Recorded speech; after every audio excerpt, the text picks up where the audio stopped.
My name's Will McInnes. We live about 20 k's east of Gundawindi on the Cunningham Highway.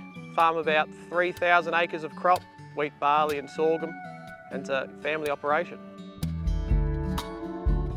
So in 2017 we planted wheat. It was a good season for us around here, so the crops looked really good.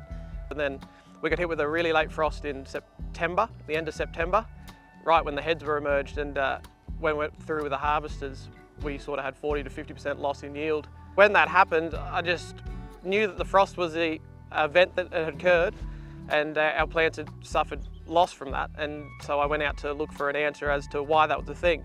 There's a lot of things you can do to change and support your soil life, and different nutrient applications you can put on that will actually help the plant dependent on season and makes it more resilient. When you're putting on a normal pickle, which is an insecticide and a fungicide, you're killing fungus species and bugs in the soil at the start of planting. If you're trying to make a good relationship with soil health and good microbes, then it doesn't make sense because you're shooting yourself in the foot if you're using those inputs. And that's why we seed treat with more biologically friendly products. Well, when we initially went to a more biological seed treatment and stepped away from fungicides and insecticides, that was quite a scary thing to do, because you're never really sure if the seed's going to come out of the ground, but you just think all these things are going to attack it. So after we did it the first time, and sure enough the seeds came up, we've been able to do that for a few years now with confidence that we don't have to worry about soil-borne issues that could affect the seeds. And when we're growing the crop from there, because we know we've started a relationship with microbes in the soil, we know that the bugs are working on being in balance and taking care of that underground for you. Yeah, so this is our farm. This is Glenfield. We've got a bit of barley and wheat planted this season, so we're just heading out to see what the root structure looks like.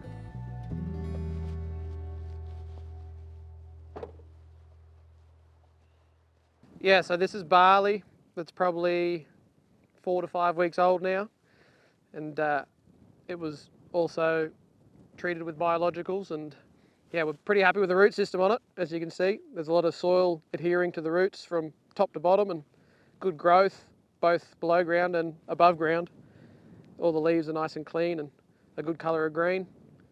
It's pretty even across the whole field, and yeah, that's what we shoot for, is just to get a healthy plant that makes an early establishment with the microbiome in the soil. When we go through a time where we see insect or fungal pressures during crop growth, I feel a lot better, because I already know that from the start I've tried to make a relationship so that the soil microbes and the plants themselves, which have their own immune system, are able to deal with stressors when the crop's grown.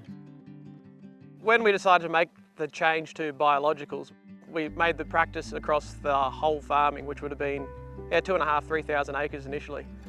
What we used was a vermi-liquid, and this is probably 4 or 5 seasons ago now, and since then we've refined it where we add in a few more products, because every year you're learning something else. So once you find out more information, like, oh, let's try a mix of this or a mix of that, and add a bit of nutrients to the seed at the same time, or different iterations of how to go about it.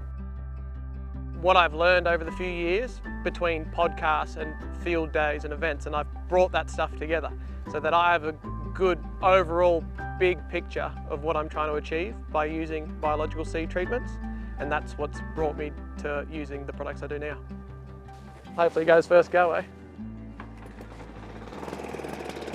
So when we're doing the seed treatment, we're adding a lot of micronutrients directly to the seed, as well as fulvic acids and molasses and fish, and we're also adding some microbial products.